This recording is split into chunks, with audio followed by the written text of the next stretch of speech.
मेरा विरोध है विरोध अच्छा एक पार्टी का विरोध है ना, बाकी ताल्लुकात में तो विरोध नहीं है ना, तालुका के मुद्दे मांगा तो ताल्लुकात में विरोध है कि मेरा विरोध है मेरा विरोध है विरोध अच्छा एक पार्टी का विरोध है ना, बाकी ताल्लुकात में तो विरोध नहीं है ना, तालुका के मुद्दे मांगा तो ताल्लुकात में विरोध है कि मेरा विरोध है मेरा विरोध है विरोध अच्छा एक पार्टी का विरोध है ना, बाकी ताल्लुकात में तो विरोध नहीं है ना, तालुका के मुद्दे मांगा तो ताल्लुकात में विरोध है कि मेरा विरोध है पक्ष प्रवेश महत्वाची झाला म्हणून मला त्याला विरोध नाही आहे, उमेदवारीला विरोध आहे. बरं उमेदवारीला विरोध म्हणजे काय ते त्याच्यामुळे आमच्या अनेकांचे त्या ठिकाणी मला फोन यायला लागले. म्हणजे काल परवापासून माझ्या या समाजाचे जे आमचे मतदार शिवसेनेचे जे मतदार आहेत त्यांचा इतके फोन यायला लागले की तुम्ही काय करता काय. ज्यांनी ती पहिली दंगल घडवली होती, दगडफेक केली होती मोर्चावर, तुमच्या शिवसेने मोर्चावर दगडफेक केली होती, त्या माणसाला तुम्ही घेतलं, ठीक आहे घेतलं, पण तिकीट पण देणार तुम्ही कशा करता देणार.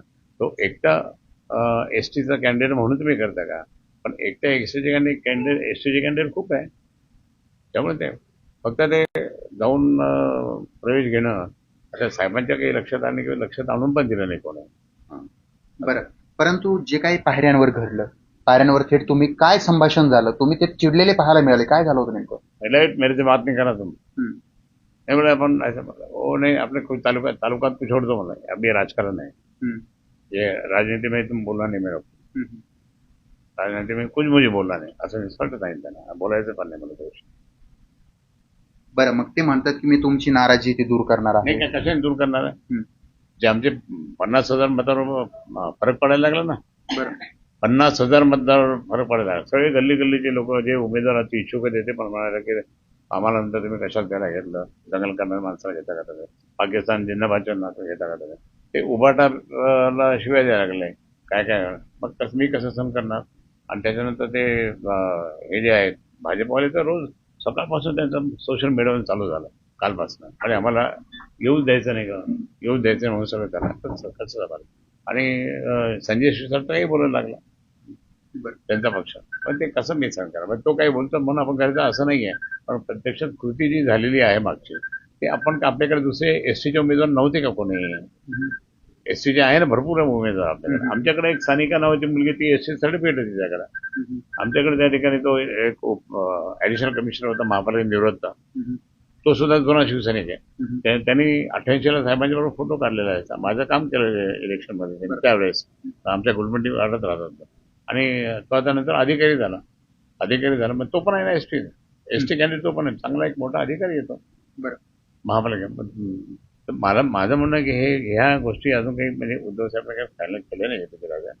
उद्धव साहेबांनी ज्यावेळेस फायनल करतील आणि त्यांनी समजा सांगितलं की असं करायचं खरं तर आम्ही त्यांचं आज्ञा करायचा आम्ही पाळतो बोलतो.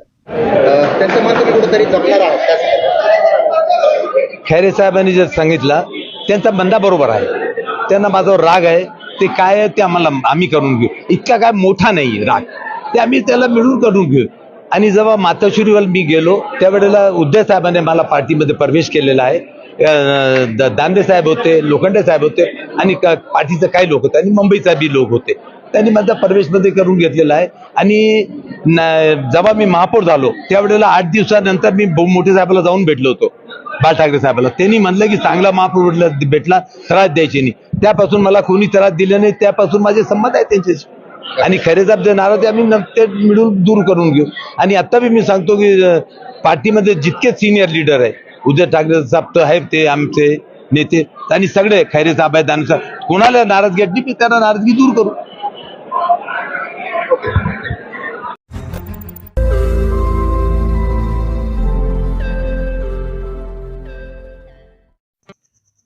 रोज नई खबरों को देखने के लिए हमारे औरंगाबाद समाचार चैनल को सब्सक्राइब कीजिए और नोटिफिकेशन पाने के लिए हमारे बेल आइकन को दबाइए ताकि हर खबर की नोटिफिकेशन आपको मिलती रहे।